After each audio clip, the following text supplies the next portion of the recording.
இறைமகன் இயேசு கிறிஸ்துவில் மிகவும் பிரியமான சகோதர சகோதரிகளே, நண்பர்களே, குழந்தைகளே, பெற்றோரே, இந்த நாளில் ஆண்டவர் நம்மை ஆசீர்வதிக்கின்றார்.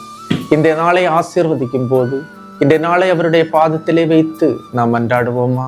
அன்பு தெய்வமே, இந்த நாளை உம்முடைய பாதத்திலிருந்து நாங்கள் தொடங்கும் போது உம்முடைய அருள்கரம் எங்களை தாங்கட்டும், எங்களை ஆசீர்வதியும்.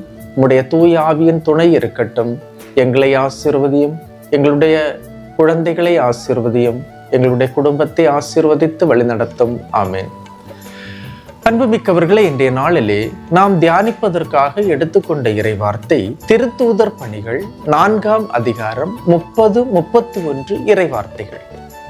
உமது கையை நீட்டி நோயிற்றோருக்கு நலமளி. உம் தூய ஊழியர் இயேசுவின் பெயரால் அரும் அடையாளங்களும் அரும் செயல்களும் நடைபெறச் செய்யும். நாங்கள் ஜெபிக்கும் போது அற்புதங்களும் அடையாளங்களும் அருஞ்செயல்களும் இயேசுவின் பெயரால் நடைபெறுகின்ற விதம் கடவுளே உமது கரத்தை நீட்டும், உமது வல்லமையுள்ள கரத்தை நீட்டி நோயிற்றோருக்கு நலமளி. பச்சிலையோ களிம்போ உன்னை குணமாக்கவில்லை, கடவுளே உமது வார்த்தையை குணமாக்கியது, உமது வல்லமையுள்ள கரமே வலிமையாய் செயலாற்றியது என்று இறைவார்த்தை சொல்லுகின்றது.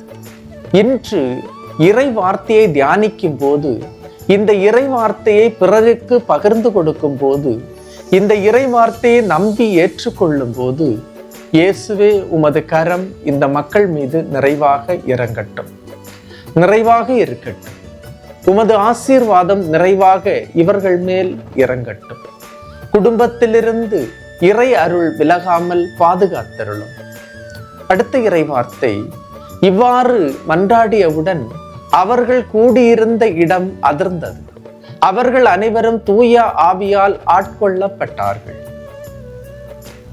அவர்கள் தூய ஆவியால் ஆட்கொள்ளப்பட்டவர்களாய் கடவுளின் வார்த்தையை துணிவுடன் எடுத்து கூறினார்கள். சகோதரமே, நீங்கள் இன்று எந்த இடத்தில் இருந்து இறைவார்த்தை கேட்கிறீர்களோ அதே இடத்தில் கடவுளின் கரம் உங்களை தொடும்.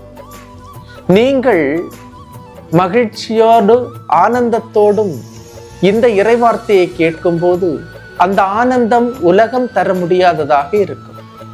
சீடர்கள் மன்றாடியவுடன் இடம் அதிர்ந்தது. உயிருள்ள கடவுள் அவர்களோடு இருக்கிறார் என்பதன் அடையாளம்தான் இந்த அதிர்தல்.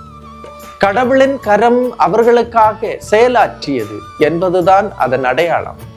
அது மட்டுமல்ல, அவர்கள் அனைவரும் தூய ஆவியால் ஆட்கொள்ளப்பட்டார்கள், தூய ஆவியால் நிறைந்தார்கள்.